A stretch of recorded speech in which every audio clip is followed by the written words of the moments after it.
نحمده ونصلي على رسوله الكريم اما بعد فاعوذ بالله من الشيطان الرجيم بسم الله الرحمن الرحيم قل انما انا بشر مثلكم يوحى الي انما الهكم اله واحد فمن كان يرجو لقاء ربه فليعمل عملا صالحا ولا يشرك بعبادة ربه احدا صدق اللہ العظیم۔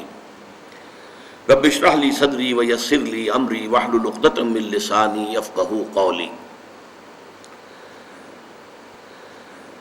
شرک فی العبادت اور توحید فی العبادت کے ضمن میں 5 عنوانات ہم معین کر چکے ہیں کہ عبادت کا جو جسد ہے، جو جسم ہے، جو نظر آتا ہے، وہ ہے اطاعت۔ اطاعت کے ضمن میں یوں سمجھیے جیسے الجبرا کے فارمولے ہوتے ہیں، ان فارمولوں کے طریقے سے ایک بات نوٹ کر لیجئے۔ حضور نے فرمایا صلی اللہ علیہ وسلم لا طاعت لمخلوق فی معصیت الخالق، مخلوق میں سے کسی کی اطاعت نہیں کی جائے گی جس سے خالق کی معصیت لازم آتی ہے۔ آپ کے والدین وہ بھی مخلوق ہیں، وہ اللہ کے حکم کے خلاف حکم دے نہیں مانیں گے آپ، حالانکہ ہے والدین کے ساتھ نیک سلوک کرو، فرما برداری اچھی بات ہے، ان کی خدمت کرو، لیکن نہیں اللہ کے حکم کے خلاف کوئی حکم دیں گے تو نہیں مانا جائے گا۔ آپ کے اساتذہ ہوں، آپ کے بزرگ ہوں، آپ کے حاکم ہوں، کسے باشد، لا طاعت لمخلوق فی معصیت الخالق، اطاعت مطلق صرف اللہ کے لیے، باقی سب کی اطاعت اللہ کی اطاعت کے تابع ہوگی، اللہ کی اطاعت کے دائرے کے اندر ہوگی، جس سے اللہ کا کوئی حکم نہ ٹوٹتا ہو، اللہ کی شریعت کا کوئی حکم جو ہے پامال نہ ہوتا ہو، تب تو اطاعت کی جائے گی۔ ورنہ اگر کسی کے بھی کسی حکم سے، وہ حاکم ہو، وہ آپ کے استاذ ہوں، وہ آپ کے والدین ہوں، بڑے ہوں، بزرگ ہوں، خاندان کے لوگ ہوں، کوئی ہو، اگر آپ نے ان کی بات مان لی، ایسی بات کہ جس سے اللہ تعالیٰ کے کسی حکم کی نفی ہو گئی، اللہ تعالیٰ کے کسی حکم کی جو ہے اس کے اندر نفی ہو گئی، تو پھر یہ شرک ہو جائے گا، شرک فی الاطاعت۔ ہاں اللہ تعالیٰ کی اطاعت کے دائرے کے اندر اطاعت کر دو گے کوئی حرج نہیں۔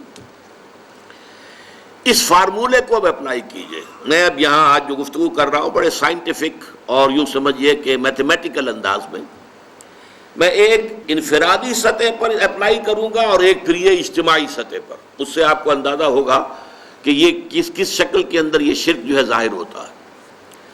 دیکھیے آپ کا نفس آپ کو ایک حکم دیتا ہے، اس کے اندر سے ایک طلب ابھرتی ہے، ایک خواہش ابھرتی ہے، آپ کو معلوم ہے کہ یہ خواہش حرام ہے۔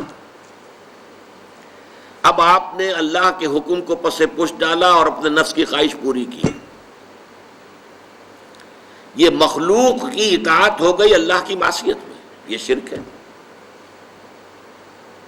غور کر لیجئے، ایک حکم آپ کے نفس کا ہے، بہت خوبصورت انداز میں کہا ہے مولانا روم نے، نفس ما ہم کم ترس فرعون نیست لیکن ایراعون نیست، میرا نفس جو ہے وہ فرعون سے کم نہیں ہے۔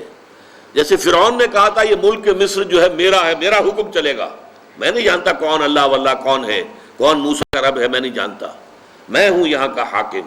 الیس لی ملک مصر وہذہ الانہار تجری من تحتی، کیا مصر کی بادشاہت میرے ہاتھ میں نہیں ہے، اور کیا یہاں کا سارا اریگیشن کا نظام میرے کنٹرول میں نہیں ہے؟ اسی طرح مولانا روم فرماتے ہیں کہ میرا نفس بھی فرعون سے کم نہیں ہے، وہ کہتا ہے یہ وجود میرا ہے، اس پر میری مرضی چلے گی، میں نہیں جانتا کیا حلال اور کیا حرام اور کیا جائز اور کیا ناجائز اور کیا صحیح اور کیا غلط، میری خواہش پوری کرنی ہوگی۔ درمیان قار دریا تختہ بندم کر دئی، باز می گوئی کہ دامن ترمکن ہوشیار باش۔ اللہ تعالیٰ نے انسان کو بہت بڑے امتحان میں ڈالا ہے، بہت بڑے امتحان میں ڈالا ہے۔ وہ امتحان ہے جس کے بارے میں سورہ احزاب کے آخر میں کہا گیا کہ اِنَّا عَرَضْنَا الْأَمَانَةَ عَلَى السَّمَاوَاتِ وَالْأَرْضِ وَالْجِبَالِ فَأَبَيْنَ مِنْهَا وَأَشْفَقْنَ مِنْهَا وَحَمَلَهُ الْإِنسَانُ، انسان نے یہ مقام جو ہے خلافت کا اور اللہ تعالیٰ کی طرف سے ادا کردہ جو یہ اختیار دیا گیا اللہ کی طرف سے ودیعت شدہ، یہ سارا انسان نے سنبھالا ہے، اس لہذا اس کی اب آزمائش بڑی کڑی ہے۔ نفس کے حکم کی پیروی جس سے کہ اللہ کے حکم کی مخالفت ہو جائے، یہ شرک ہے۔ اب دیکھیے میں قرآن سے آپ کو اس کے لیے ثبوت دیتا ہوں۔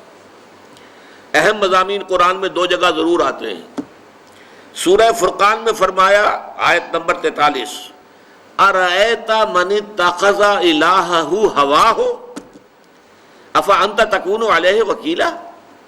اے نبی کیا آپ نے اس شخص کو دیکھا جس نے اپنی خواہش نفس کو اپنا معبود بنا لیا ہے، الہ بنا لیا، لا الہ الا اللہ، وہ لفظ جو کلمہ طیبہ میں آیا ہے، لا الہ الا اللہ، اللہ کے سوا کوئی الہ نہیں، وہی اس آیت میں آیا، افرأیت من اتخذ الہہ ہواہ، جس نے اپنی خواہش نفس کو اپنا معبود بنا لیا ہے، افانت تکون علیہ وکیلا، اے نبی کیا آپ ایسے شخص کی ذمہ داری لے سکیں گے؟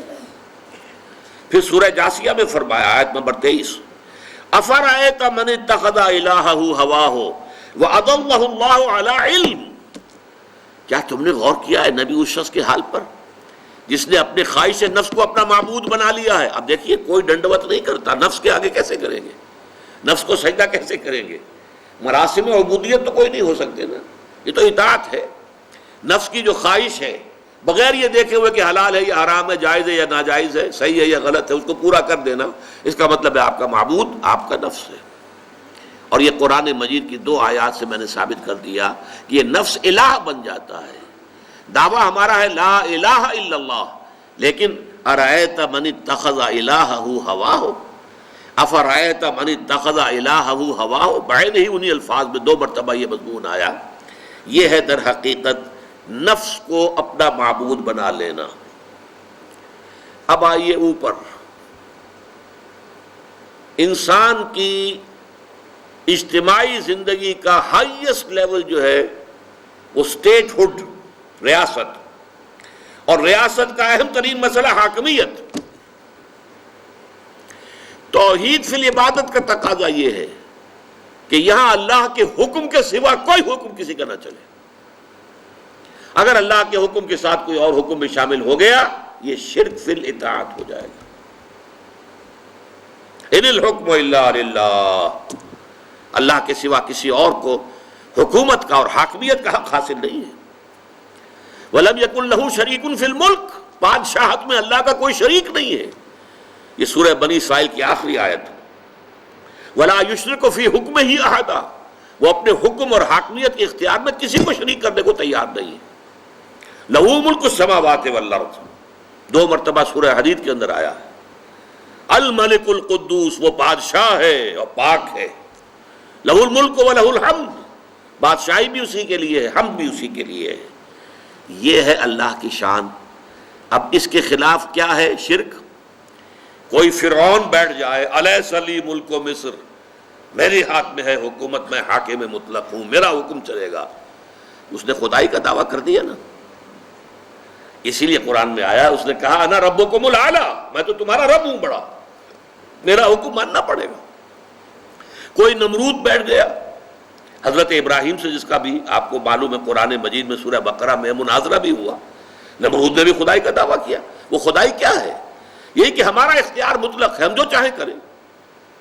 چنانچہ آپ نے سنا ہوگا یورپ کی ہسٹری میں the divine rights of kings, بادشاہوں کے جو حقوق اور اختیارات ہیں وہ خدائی اختیارات ہوتے ہیں۔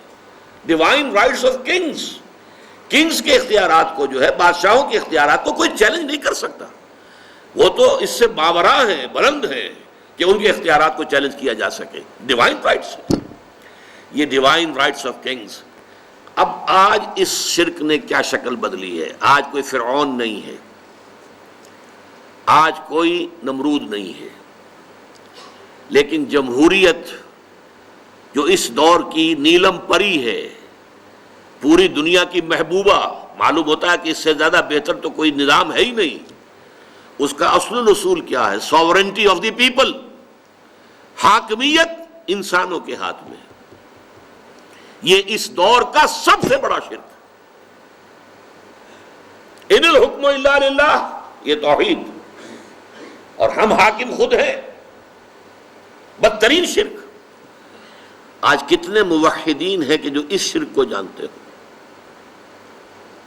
خدا کے سوا کسی اور کی حاکمیت ماننا، ان الحکم الا للہ کی نفی. یہی وجہ ہے ان کا قول کیا ہے.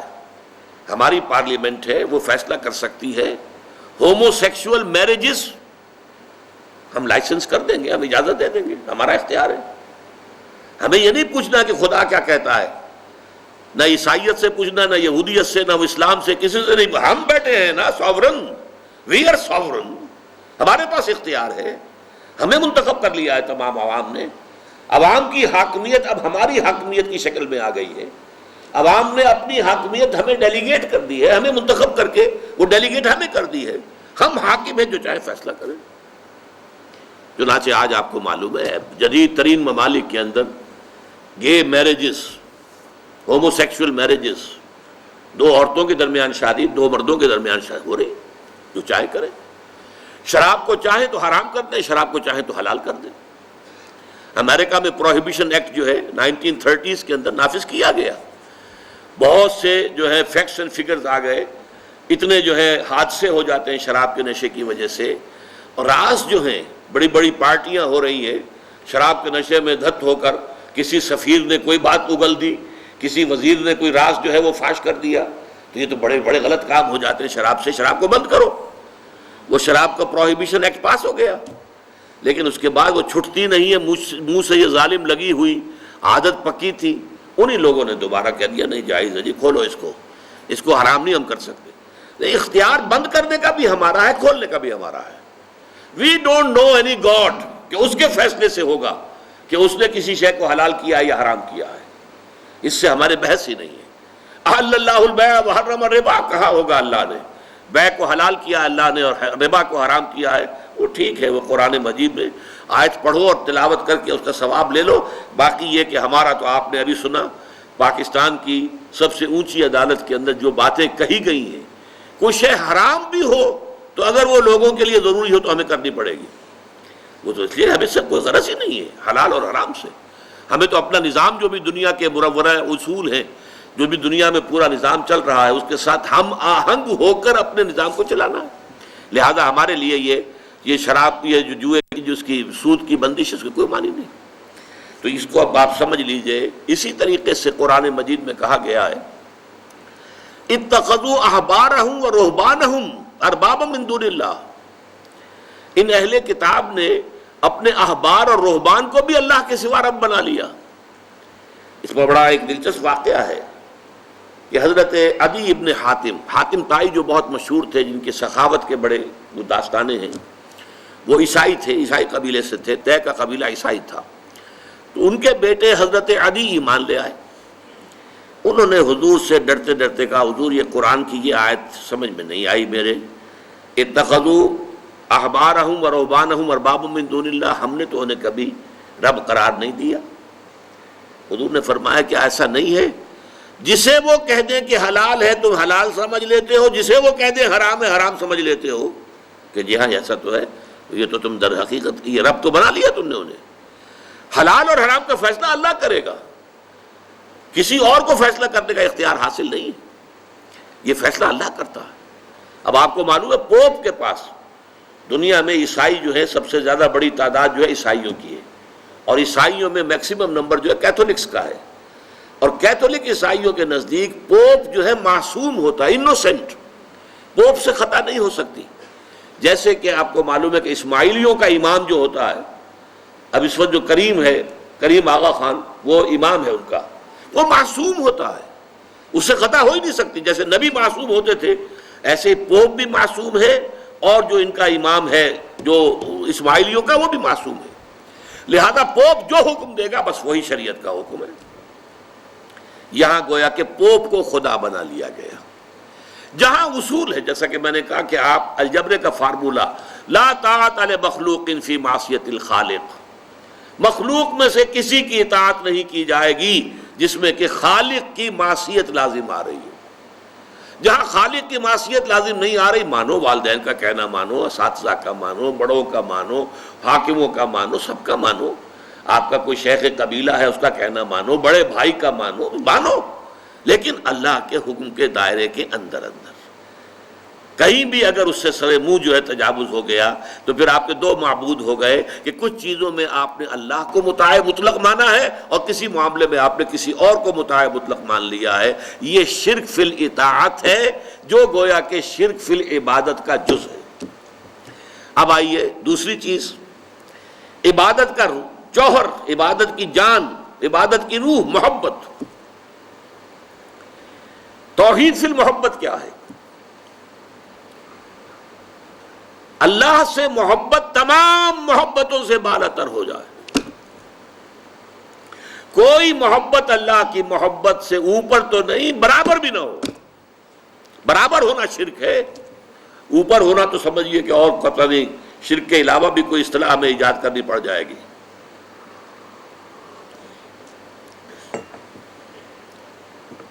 سورہ بقرہ میں فرمایا وَمِنَ النَّاسِ مَن يَتَّخِذُ مِن دُونِ اللَّهِ أَندَادًا يُحِبُّونَهُم كَحُبِّ اللَّهِ وَالَّذِينَ آمَنُوا أَشَدُّ حُبًّا لِلَّهِ.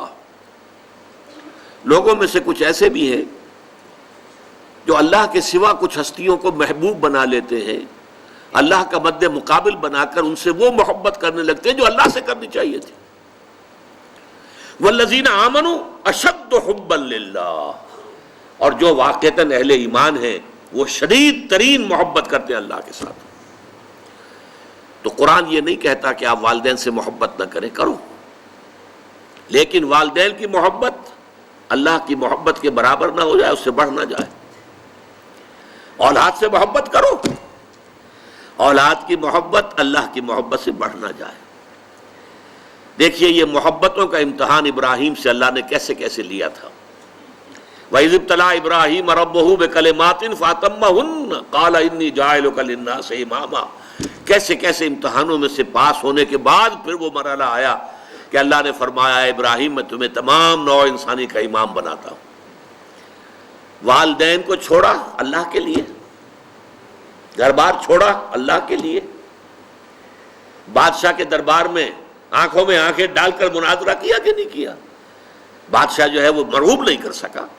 فَبُہِتَ الَّذِي كَفَرَ، بلکہ جو مناظرہ ہوا ہے تو بادشاہ جو تھا نمرود وہ مبہوت ہو کر رہ گیا. اپنی جان کو اللہ سے، اللہ کی محبت سے زیادہ نہیں سمجھا. آگ میں کود گئے کہ نہیں، بے خطر کود پڑا آتش نمرود میں عشق. عقل ہے محو تماشائے لب بام ابھی. پھر اپنے ملک کی محبت پر اللہ کی محبت کو ترجیح دی، ملک چھوڑ دیا، ہجرت کی. آخری امتحان جو لیا ہے، آخری امتحان جس سے کڑا امتحان ہو نہیں سکتا. 100 برس کی عمر میں وہ 13 برس کا بیٹا جو دعائیں مانگ مانگ کر اللہ سے لیا تھا، اکلوتا بیٹا، حکم آیا ذبح کر دو اسے. یہ ہے سب سے بڑا امتحان. 100 برس کا بوڑھا انسان اور بڑی دعائیں مانگ مانگ کر بیٹا لیا. 87 برس کی عمر میں حضرت اسماعیل کی ولادت ہوئی ہے. اب 13 برس کے ہو گئے ہیں. فلما بلغ معه السعی، جب بھاگ دوڑ کے قابل ہو گئے. 13 برس کا جوان بچہ جو ہے باپ کا دست و بازو بن جاتا ہے، بھاگ دوڑ. اس لیے آتا ہے نا کہ ابراہیم اور اسماعیل دونوں تھے جو بیت اللہ کی تعمیر کر رہے تھے.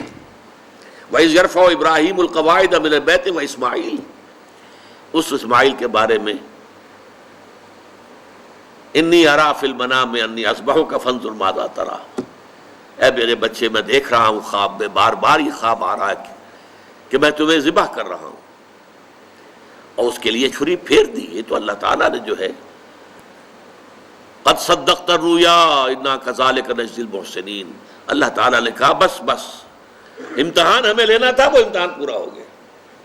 یہ ہے محبت، توحید فی المحبت. اللہ کی محبت تمام محبتوں سے غالب. اور اگر کوئی ایک محبت بھی آ کر آپ کے دل کے سنگھاسن پر اللہ کی محبت کے ساتھ براجمان ہو گئی، بات ساتھ کہہ رہا ہوں، اوپر نہیں، ساتھ بیٹھ گئی آپ کے دل کے تخت پر، تو یہی شرک فی المحبت ہے. اب دیکھیے یہ تو میں نے انڈیویجول لیول پر آپ سے بات کی ہے. اب آئیے اجتماعی سطح پر، بلکہ اسی ضمن میں ایک آیت اور سن لیجئے. اللہ کی محبت کے ساتھ جڑی ہوئی محبت ہے اللہ کے رسول کی محبت، اور پھر تیسری محبت ہے اللہ کی راہ میں جہاد کی محبت. اب توحید فی المحبت کے لیے سورہ توبہ کی آیت نمبر 24 جو ہے وہ لرزا دینے والی بھی ہے اور بہت جامع بھی ہے.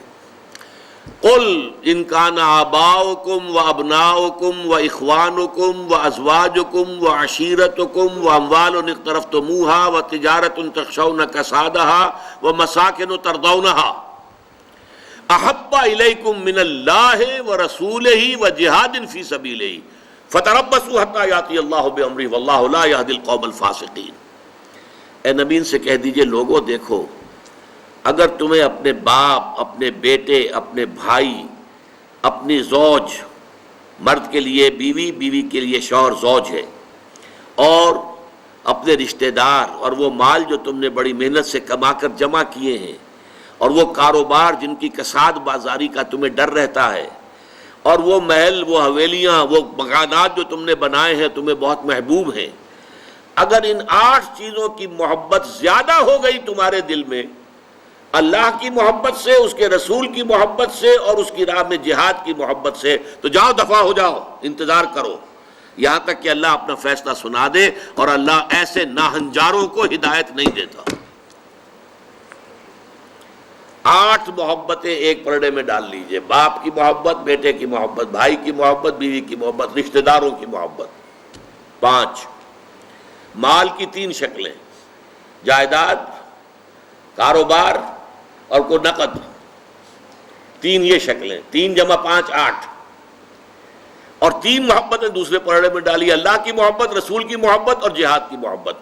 اب اگر یہ پلڑا بھاری ہے 8 والا تو جاؤ دفع ہو جاؤ. تمہارا اللہ سے کیا سروکار؟ اللہ ایسے ناہنجاروں کو ہدایت نہیں دیتا. سب سے پہلے یہ طے کر لو کہ ان 3 محبتوں کا پلڑا نیچے ہونا چاہیے، بھاری ہونا چاہیے ان 8 کے مقابلے میں. یہ ہے توحید فی المحبت اور یہ ہے شرک فی المحبت. لیکن اب اس کو لائیے ذرا اونچے سطح پر. وہ جو میں نے کہا انسانی معاشرہ، ریاست، اس ریاست کے لیے، معاشرے کے لیے بھی کوئی ایسی شے موجود ہونی چاہیے کہ جو اس میں رہنے والے یا اس میں شامل سب لوگوں کی محبوب شے بن جائے. یہ کامن محبت انہیں جوڑے گی، ان کے اندر اتحاد پیدا کرے گی. مثلا وطن کی محبت، وطن کی جے جے ہند، وطن کی عظمت کے گن گاؤ. قوم کی محبت، وطن پرستی، قوم پرستی، کوئی نظریہ پرستی. یہ بہت سی پرستشیں ہیں جن سے کہ لوگ پھر جڑے رہتے ہیں. نسل پرستی، لسان پرستی، زبان پرستی. یا آج کل جو آپ کو کہتے ہیں کہ یہ لسانی عصبیتیں اور یہ نسلی عصبیتیں، یہ بلوچ نیشنلزم، یہ پختون نیشنلزم، یہ سرائکی نیشنلزم، یہ ایک اردو والا نیشنلزم، 5ویں قومیت نکلی تھی ہمارے ہاں. یہ سب کچھ کیا ہے؟ یہ جمعیت کے لیے، لوگوں کو جوڑنے کے لیے، شیرازہ بندی کے لیے، انہیں متحد رکھنے کے لیے کوئی نہ کوئی شے محبوب ہو جانی چاہیے. اس اعتبار سے اس دور کا سب سے بڑا شرک وطن پرستی ہے. لیکن پھر دیکھیے، میں بات آپ سے عرض کر رہا ہوں، علماء کرام اس کو نہیں پہچان پائے. اس کو پہچانا ہے تو علامہ اقبال نے پہچانا ہے. اس دور میں اور ہے، جام اور ہے، جم اور، ساقی نے بنا کی روش لطف و ستم اور، تہذیب کے آذر نے ترشوائے صنم اور، مسلم نے بھی تعمیر کیا اپنا حرم اور، ان تازہ خداؤں میں بڑا سب سے وطن ہے، جو پیرہن اس کا ہے وہ مذہب کا کفن ہے. نظارہ دیری نہ زمانے کو دکھا دے، اے مصطفی خاک میں اس بت کو ملا دے. یہ وطن پرستی شرک، اس دور کا سب سے بڑا شرک. نیشنلزم جو ہے وہ لوگوں کو جمع کرنے والی شے ہے.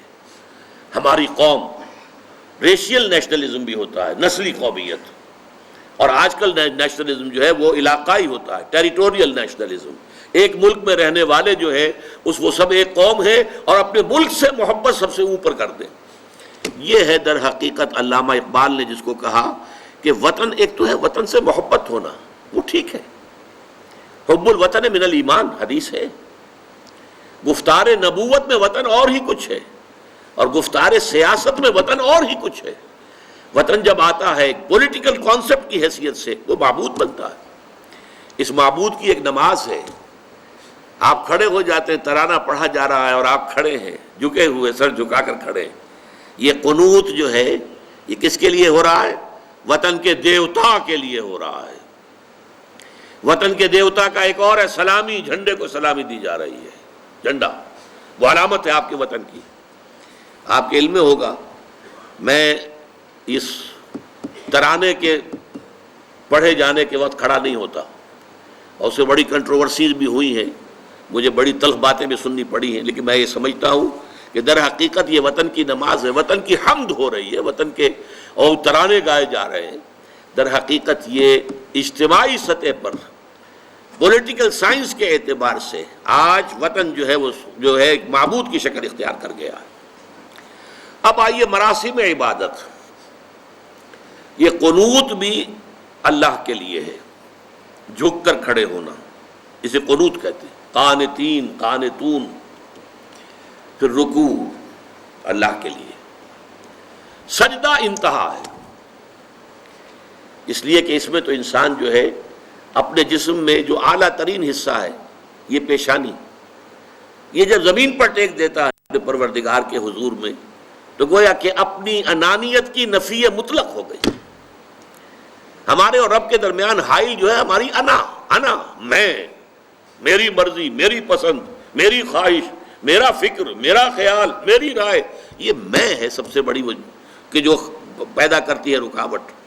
اس میں کو آپ جو ہے اللہ کے حضور میں، حدیث میں آتا ہے جب سجدہ کرو تو یوں محسوس کرو جیسے کہ تم نے اپنی پیشانی اپنے رب کے قدموں میں رکھ دی ہے۔ یہ کیفیت سجدہ جو ہے یہ اس کا عروج ہے۔ اس لیے حضور نے فرمایا اقرب ما یکون العبد الی اللہ فی السجود، بندہ قریب ترین جو ہوتا ہے اپنے رب سے وہ سجدے کی حالت میں ہوتا ہے۔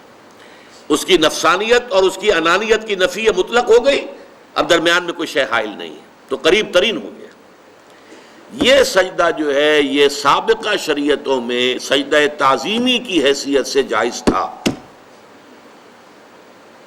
حضرت یوسف علیہ السلام کو ان کے والدین نے اور 11 بھائیوں نے سجدہ کیا، قرآن مجید سے ثابت ہے، اور سجدہ تعظیمی کہلاتا تھا یہ۔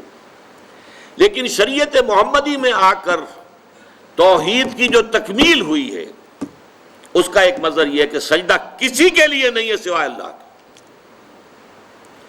مغل دربار میں سجدہ تعظیمی رائج تھا، بادشاہوں کی شان، وہ تو بادشاہت میں جو کچھ ہوتا ہے سب مغلوں کے ہاں تھا۔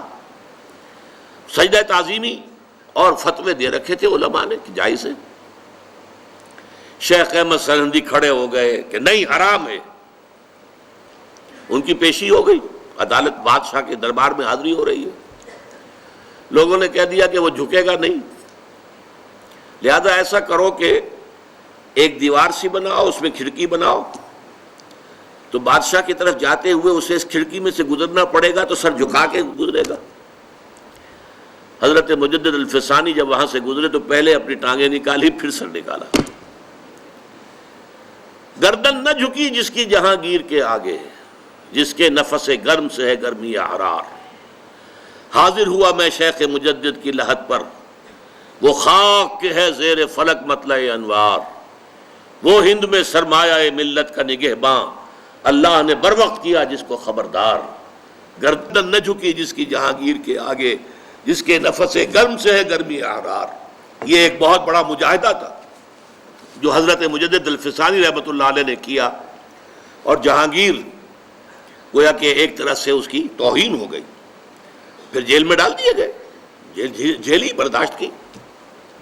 سجدہ اللہ کے سوا کسی کو نہیں ہے، بلکہ رکوع بھی نہیں ہے، اور اب تو یہ کہ جھکنے سے بھی ہمیں روک دیا گیا ہے۔ اگرچہ ایک تھوڑا سا تو ہوتا ہے، کوئی آپ کے بزرگ آئے ہیں تو ان سے ملتے ہوئے خود بخود انوالنٹریلی، آپ کا ارادہ نہیں ہوتا تب بھی کچھ تھوڑا سا انسان جھکتا ہے، بس اس کو معاف کیا جا سکتا ہے۔ باقی یہ کہ انسانوں کے لیے کسی کے لیے اب کجا یہ کہ جو قبروں کو سجدے کیے جا رہے ہو تو یہ تو اب کہاں سے کہاں بات پہنچ گئی۔ میں تو چاہ رہا ہوں کہ پازیٹیولی آپ کو یہ فارمولے جو ہے وہ بتا دوں، اس کے بعد اس کی اپلیکیشن خود کیجئے۔ میں کسی خاص مسلک کی بات جو ہے اور ان کی باتوں کو ٹارگٹ بنانا نہیں چاہتا، پازیٹیولی بات سامنے سمجھ میں آ جائے۔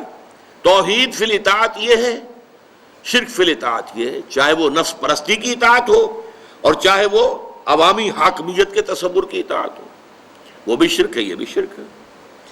توحید فی المحبت یہ ہے اور شرک فی المحبت یہ ہے۔ محبت کسی کی بھی ہو، اگر وہ اللہ کی محبت کے برابر ہو گئی یا اس سے اوپر ہو گئی، یہ شرک ہو جائے گا۔ ہاں محبتیں ہوں، تابع ہوں، نیچے رہیں۔ سجدہ، مراسم عبودیت اللہ کے سوا کسی کے لیے نہیں۔ اب آئیے دعا۔ الدعاء مخ العبادہ، الدعاء هو العبادہ۔ دعا جو ہے وہ عبادت کا جوہر ہے، عبادت کی روح ہے، بلکہ یہ کہ اصل عبادت جو ہے وہ دعا ہی ہے۔ لہذا توحید فی الدعا کیا ہے؟ لا تدعو مع اللہ احدا، اللہ کے ساتھ کسی اور کو مت پکارو۔ یہ سورہ جن کی آیت ہے۔ یعنی یہ ہے کہ ایک تو یہ کہ آپ اللہ کو پکار ہی نہیں رہے، پکار ہی رہے اپنے دیویوں کو، دیوتاؤں کو، اپنے لات کو، عزا کو، منات کو، حبل کو، وہ تو اور دور کی بات ہو گئی۔ ایک ہے شرک فی الدعا، اللہ کو بھی پکار رہے اور کسی اور کو بھی پکار رہے۔ اب وہ کوئی اولیاء اللہ بھی ہو سکتے ہیں، کوئی ملائکہ ہو سکتے ہیں، کوئی انبیاء کی ارواح ہو سکتی ہیں، کسی کو پکارنا کسی کا بھی ہوگا۔ دعا لا تدعو مع اللہ احدا۔ اور یہ در حقیقت ہم جب ہر رکعت جو ہے نماز کی ایاک نعبد و ایاک نستعین، پروردگار ہم صرف تیری ہی بندگی کرتے ہیں اور کرتے رہیں گے، اور صرف تجھ ہی سے مدد مانگتے ہیں اور مانگتے رہیں گے، یہ ہمارا قول و قرار ہے، یہ ہمارا عہد ہے اللہ کے ساتھ۔ اس کے خلاف نہ ہو، کسی کو پکارنے کی اجازت نہیں ہے۔ یہاں ایک باریک نکتہ سمجھ لیجئے۔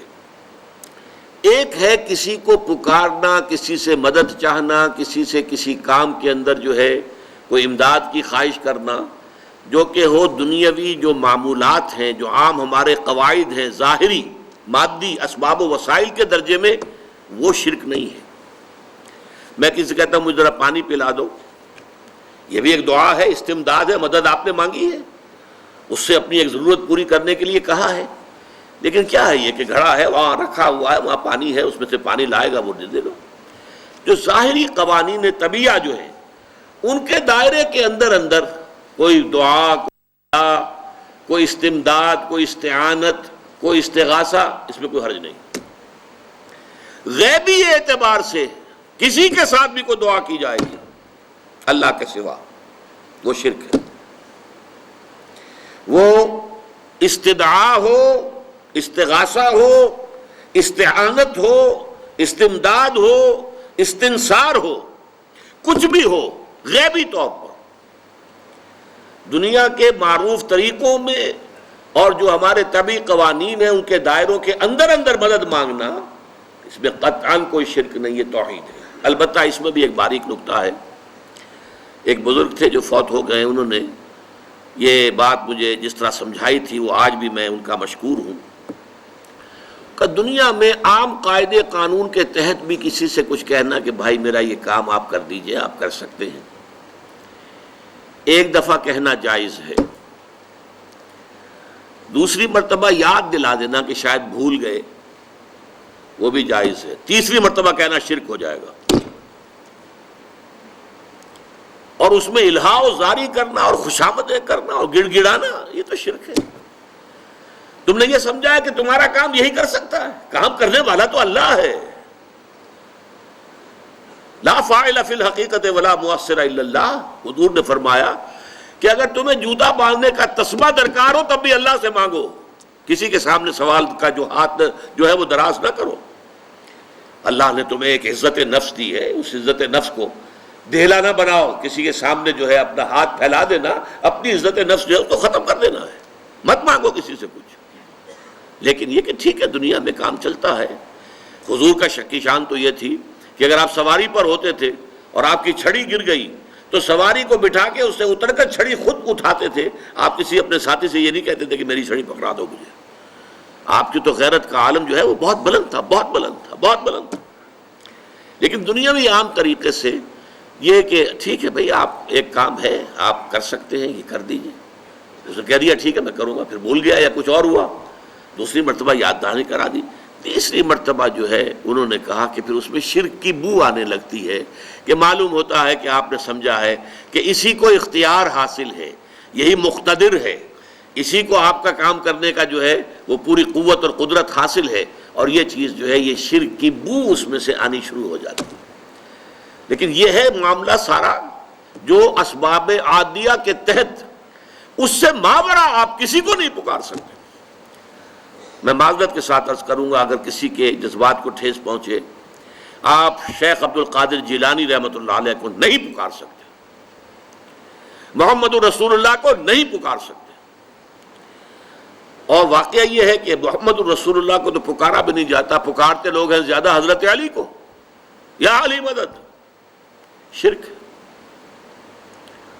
دیکھیے سب سے بات نکتے کی بتا دوں آپ کو, فرشتے کو تو ہم مانتے ہیں نا. حضرت شیخ عبد القادر جیلانی رحمۃ اللہ علیہ کی روح ہے یا نہیں ہے, سنتی ہے نہیں ہے, حاضر ہے کہ نہیں ہے, ناظر ہے کہ نہیں ہے, 100 اختلاف ہو جائیں گے. اختلافات کی تو گنجائش ہے نا. فرشتہ ہے یا نہیں ہے, وہ تو فرشتہ تو ہے, آپ کے دونوں کندھوں پہ بیٹھا ہوا ہے. کرامن کاتبین ہے کہ نہیں ہے, یرسل علیکم حفظہ, آپ کے جو باڈی گارڈ اللہ فرشتہ نہیں بھیجتا ہے. لیکن آپ فرشتے سے بھی نہیں کہہ سکتے کہ میرا یہ کام کرو. فرشتے کے وجود پہ تو کوئی شک نہیں ہے. یا جبرائیل میرا یہ کام کرو, قطعاً نہیں, غلط, شرک. لا تدعو مع اللہ احدا, اللہ کے سوا پکارنا کسی کو نہیں ہے, دعا کسی سے نہیں ہے, استغاثہ کسی کا نہیں ہے, استعانت کسی سے نہیں ہے, استمداد کسی سے نہیں ہے, استنصار کسی سے نہیں ہے سوائے اللہ کے. یہ ہے شرک فی العبادت کی چوتھی بحث. پانچویں,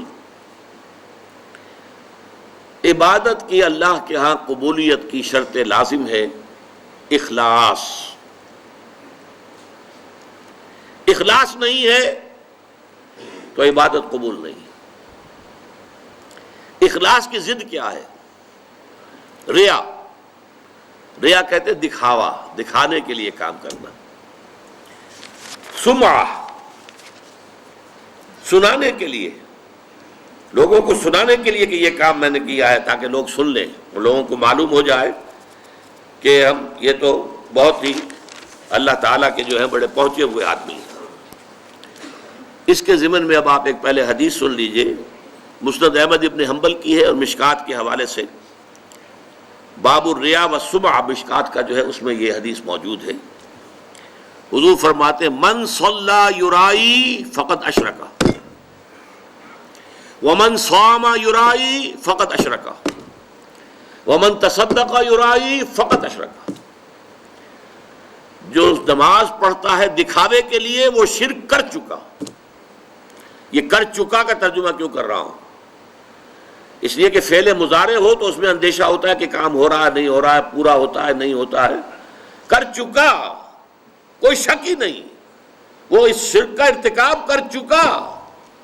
یہ جو انگریزی میں present perfect tense, I have done it, he has done it, یہ وہ ہے. قد اشرکا, وہ شرک کر چکا, شرک میں ملوث ہو چکا. جس نے دکھاوے کے لیے نماز پڑھی, جس نے دکھاوے کے لیے روزہ رکھا, اس نے شرک کیا, وہ شرک کر چکا. جس نے دکھاوے کے لیے صدقہ کیا, وہ شرک کر چکا. یہ ہے, نوٹ کیجئے, یہ جب تک کہ یہ اخلاص فی العبادت نہیں ہے, صرف اللہ کے لیے, کسی کو دکھانا نہ ہو. میں نے بالکل شروع میں آپ کو ایک حدیث سنائی تھی کہ حضور نے فرمایا اگر تم نماز پڑھ رہے ہو اور جب تم یہ محسوس کرو کہ کوئی تمہیں دیکھ رہا ہے تو سجدہ طویل کر دو, تو یہ شرک خفی ہے. آپ نماز پڑھ رہے تھے اپنے مگر فرض کیجئے آپ کا سجدہ جو ہے 10 سیکنڈ کا تھا, لیکن آپ کو محسوس ہوا کوئی آپ کو دیکھ رہا ہے, someone is watching you. اب آپ نے جو ہے وہ سجدہ 15 سیکنڈ کا کر دیا. اس ایک سجدے کے 2 مسجود ہو گئے. 10 سیکنڈ کا سجدہ تو آپ نے اللہ کے لیے کیا, یہ باقی 5 سیکنڈ کا سجدہ کس کے لیے کیا؟ جس کو آپ دکھا رہے ہیں, وہ آپ کا مسجود ہے. یہ شرک, شرک خفی. اس لیے ابتدا میں جو میں نے کہا تھا کچھ شرک جلی ہوتے ہیں, کچھ شرک خفی ہوتے ہیں. اس شرک کو کون دیکھے گا؟ یہ تو آپ خود ہی متنبع ہو جائیں تو ہو جائے، اس کو کوئی اور تو نہ اس کے اوپر حکم لگا سکتا ہے نہ کوئی فتویٰ لگا سکتا ہے۔ اور وہ حدیث بھی یاد کیجئے جو میں سنا چکا ہوں شروع میں آپ کو، کہ یہ جو شرک ہے خفی، شرک خفی کا پہچاننا اتنا مشکل ہے جتنا کسی انتہائی تاریک رات میں سیاہ پتھر پر سیاہ چیونٹی کو چلتے ہوئے دیکھنا مشکل ہے، اتنا ہی یہ شرک خفی کا پہچاننا مشکل ہے۔ رات تاریک اندھیری رات، اور اس میں سیاہ پتھر کے اوپر سیاہ جو ہے چیونٹی چل رہی ہے، اس کا دیکھنا کتنا مشکل ہوگا۔ اس حوالے سے نوٹ کر دیجئے، قرآن مجید میں 3 مقامات پر یہ بات واضح کی گئی ہے کہ جو بھی نیکیاں، جو بھی خیر کے کام، جو بھی عبادت خداوندی کے کام لوگوں کے دکھاوے کے لیے کیے جائیں تو ان کی مثال کیا ہے؟ سورہ ابراہیم میں فرمایا مثل الذین کفروا بربہم اعمالہم کرماد اشتدت بہ الریح فی یوم عاصف۔ یہ جو نیکیاں لے کر آئیں گے، ریاکاری والی نیکیاں اور دکھاوے والی نیکیاں اور سمعہ والی نیکیاں، ڈھیر کے ڈھیر ہوں گے، لیکن ان کی مثال ایسی ہوگی کہ جیسے راکھ کا ایک ڈھیر ہو اور ایک تیز ہوا چلے اور اس پوری راکھ کو بکھیر کے رکھ دے، اس کی کوئی حقیقت نہیں ہوگی اللہ کے یہاں۔ سورہ نور میں فرمایا والذین کفروا اعمالہم کسراب بقیعۃ یحسبہ الظمآن ماء۔ جو لوگ ایمان حقیقی سے، حقیقی ایمان سے محروم ہیں اور نیکیوں کو کام کر رہے ہیں، ان کی یہ نیکیاں جو ہے سراب کے مانند ہیں، جنہیں پیاسا سمجھتا ہے کہ پانی ہے، حقیقت میں پانی نہیں ہوتا، قیامت کے دن آ کر کھل جائے گا، کوئی نیکی نہیں۔ سورہ فرقان میں فرمایا وَقَدِمْنَا إِلَىٰ مَا عَمِلُوا مِنْ عَمَلٍ فَجَعَلْنَاهُ هَبَاءً مَنْثُورًا۔ وہ جو بڑے بڑے اعمال لے کر آئیں گے، ہم آئیں گے اور ٹھوکر لگائیں گے اور اس کو ہوا میں تحلیل کر دیں گے، اس لیے کہ ان اعمال کے پیچھے اخلاص نہیں ہوگا۔ اگر خلوص نہیں ہے تو کوئی عبادت اللہ کے ہاں قبول نہیں۔ یہ میں نے 5 عنوانات کے تحت شرک فی العبادت اور توحید فی العبادت کے لیے کچھ فارمولے آپ کو ایک گوش گزار کر دیے ہیں، ان کو استعمال کیجئے، ان کے حوالے سے بات سمجھیے اور پھر اس کو اختیار کیجئے، اللہ تعالیٰ اس کی ہمت دے، توفیق دے۔ اب دیکھیے، یہ ایک بات تو واضح ہو گئی میرے اس بیان سے جو میں نے شروع میں کہا تھا کہ ہمارا دین دین توحید ہے اور توحید کی ضد شرک ہے۔ ہمارے دین میں خیر، نیکی، بھلائی نظریے کی ہو، عقیدے کی ہو، خیال کی ہو یا عمل کی ہو، اخلاق کی ہو، یہ سب توحید ہی کی شاخیں ہیں۔ شجرہ طیبہ توحید کا اسی کے برگ و بار ہے۔ کوئی نیکی، کوئی خیر، کوئی بھلائی، خیال کی، عقیدے کی، نظریے کی، عمل کی، اخلاق کی، یہ سب توحید ہے۔ اور شر اور برائی اور گمراہی وہ عمل کی ہو، عقیدے کی ہو، خیالات کی ہو، نظریات کی ہو، وہ سب کی سب شرک ہی کی شاخیں ہیں۔ لیکن اب ایک سوال پیدا ہوتا ہے، اس کا جواب دے کے اپنی گفتگو ختم کروں گا۔ میری گفتگو سے تو معلوم ہوا کہ ہر گناہ شرک ہے۔